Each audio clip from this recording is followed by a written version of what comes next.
Chief Meteorologist Mark Nelson with us tonight. And, you know, those things are variable, mild right? stuff. Yeah, well, we had a mild winter. December was mild. Yeah. January, except for that 1 week, was very mild. February was above it. When I say mild, above average. Yeah, and now March was a little bit above average as well. So everything's kind of proceeding along, but not an extreme. It's not extremely warm. Yeah. A little above average. That's a view out at Newport.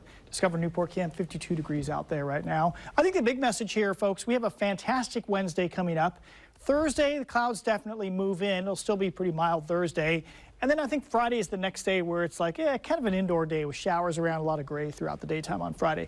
It's right around 61 Valley Vineyards camera there. And then Mount Hood Ski Bowl. Notice warmer temperatures now as we get deeper into spring, 30s and low 40s up there as the ski season kind of winds down in the month of April.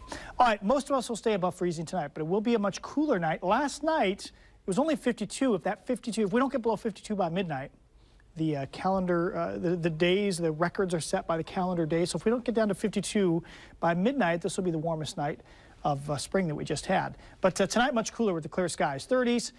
Some of the coldest outlying areas maybe get a bit of frost. So chilly bicycling in the morning. Otherwise, fantastic day for bicycling out there. I call it great all around. I plan to hit my bike after eating a lot of food on vacation. So next 7 to 10 days, typical spring mix of wet and dry. I don't see any long periods of sun and dry weather. I don't see any long periods of wet weather. Tomorrow and Thursday, dry until later in the day on Thursday. And then this weekend, I think we have a dry weekend coming up. It appears to me that Saturday is the sunniest and the warmest day of this upcoming weekend. There are no weather systems nearby. This one just went through and now it's in the Rockies. That gave us the scattered showers last night and today. So we're kind of between weather systems. This one isn't really coming right at us. In fact, let's go higher in the atmosphere. This is the time of the year we look for any troughs, areas of the jet stream that are going to dip to the south. So color those with the cooler colors. Notice right now no weather systems nearby. Pretty nice weather. Now, once we get to Thursday, late Thursday and Friday, here comes a trough, a big dip in the jet stream. It looks like it's coming right in over us. But no, it's actually headed for California.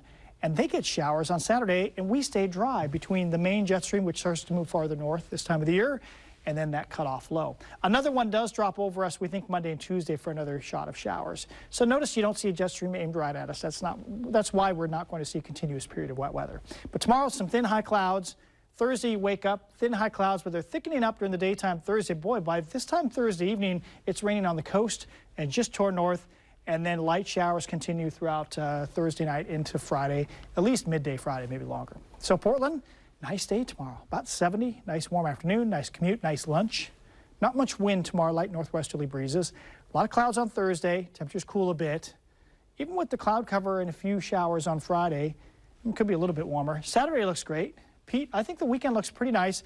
Maybe more cloud cover and cooler temps on Sunday, but anything dry in the month of April is nice weather, I would say. And then cool showers a week from now, next Monday and Tuesday.